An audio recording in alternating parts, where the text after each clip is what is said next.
Welcome back, my friends, to Praying the Psalms in a World on Fire, Season 2. I am your host, Tom First, and we are in the second half of Psalm 2 today. I'm going to go ahead and read Psalm 2, 7 through 12. And if you will just open your heart in a posture of surrender as you listen to this. I will tell of the decree of the Lord. He said to me, "You are my son. Today I have begotten you. Ask of me, and I will make the nations your inheritance, the ends of the earth your possession. And you shall break them with a rod of iron, and dash them in pieces like a potter's vessel. Now therefore, O kings, be wise. Be warned, O rulers of the earth. Serve the Lord with fear, with trembling. Kiss his feet, for he will be angry, and you will perish in the way. For his wrath is quickly kindled. Happy are those who take refuge in him." The psalmist begins by telling us, "I will tell of the decree of the Lord." The voice in this is the anointed one. It is the voice of the king that God has appointed, the king on Zion, who dares to voice God's promise aloud. This is the sound of covenant touching down in history, the echo of heaven's laughter becoming public proclamation. But we need to listen carefully. This is not divine nepotism, favor for one person or one lineage. Neither is this political propaganda. This is actually a redefinition of kingship itself. God says to the king, "You are my son."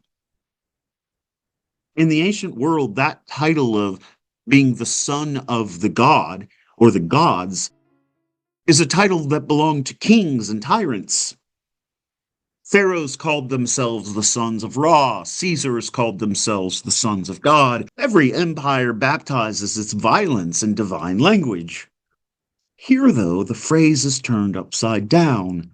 The sonship of this king is not about divine bloodline, but about divine calling. It's not about entitlement, but it is about God entrusting covenant to the king. The psalmist says that the king is begotten. To be begotten by God is not to be born somehow above humanity. It is to be born for humanity. The king is to see God's people in God's creation as a gift to be received in humble gratitude. The king is therefore to bear the burden of covenant rather than the privileges of conquest. The true king, the psalmist implies, does not seize or grasp power through domination, but receives authority through relationship with Yahweh. The king doesn't manipulate Yahweh because the king is not Yahweh's master. The king is Yahweh's servant. The king is not a God-made man. The king is a human who is supposed to behave in faithfulness to covenant. This is Israel's political theology in miniature.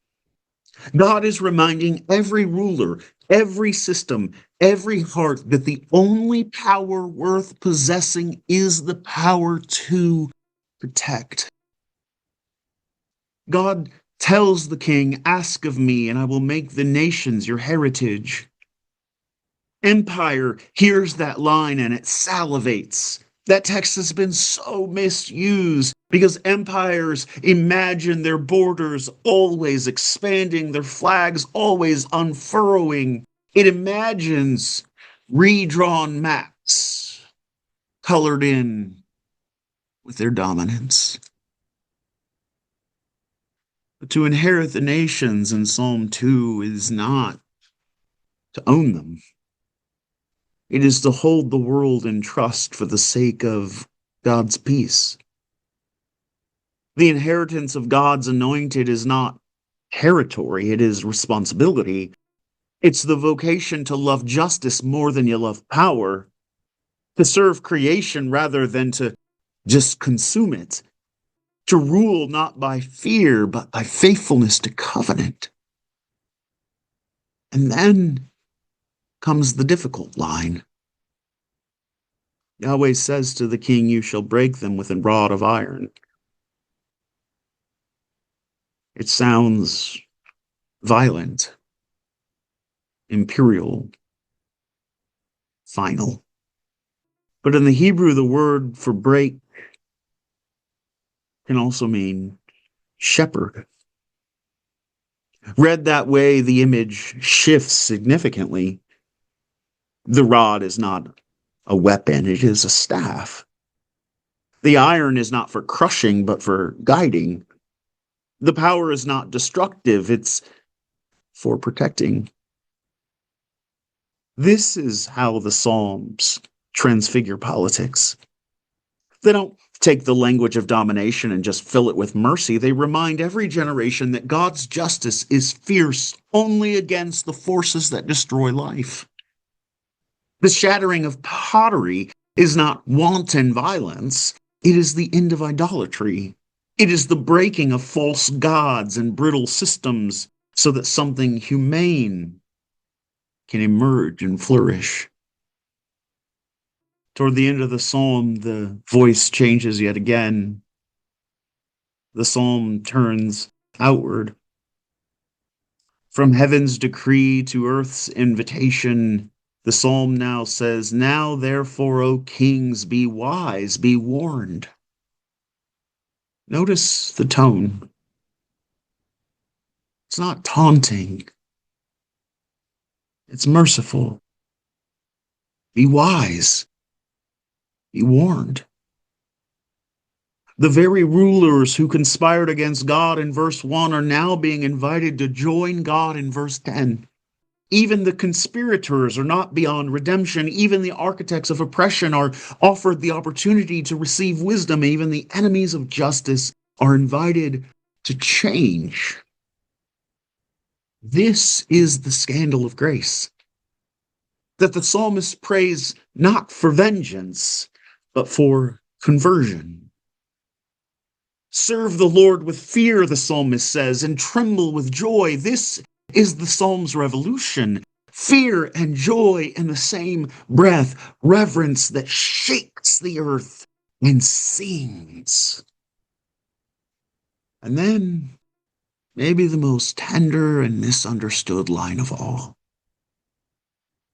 Kiss the Son. Some translations read it as "kiss his feet," others translate it as "arm yourselves with purity." Either way, the gesture is one of surrender.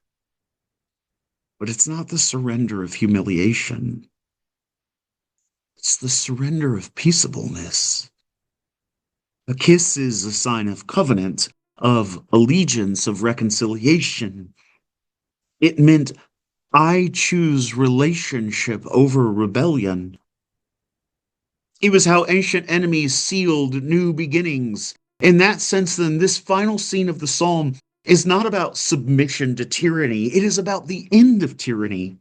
It is about the moment when power itself bows before the truth.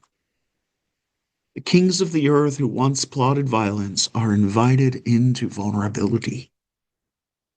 Their hands once clenched in fists, now open in peace, their lips once full of propaganda, now speak only truth. And then the psalm ends with a benediction. Happy are those who take refuge in him. The word happy, as in Psalm 1, doesn't mean carefree. It means rooted, alive, fruitful. It describes the joy of those who find safety not in empire's walls, but in God's presence.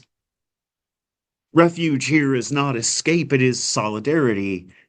It is choosing to belong to a kingdom and a king that cannot be bought or sold. It is the blessedness of those who have nothing left to defend except truth. Psalm 2 began with conspiracy, and it ends with a communion of truth tellers. It began with clenched jaws and ends with a kiss. It began with the noise of propaganda and ends with the quiet of refuge. And in this transition and transformation through the psalm gives us our calling as well, to live as a people of refuge in a world of rivalry, to believe that mercy can still remake politics, to practice the kiss of resistance, the defiant tenderness that refuses to let hate have a final word. In our next episode, friends, we are going to do some Lectio Divina in Psalm 2.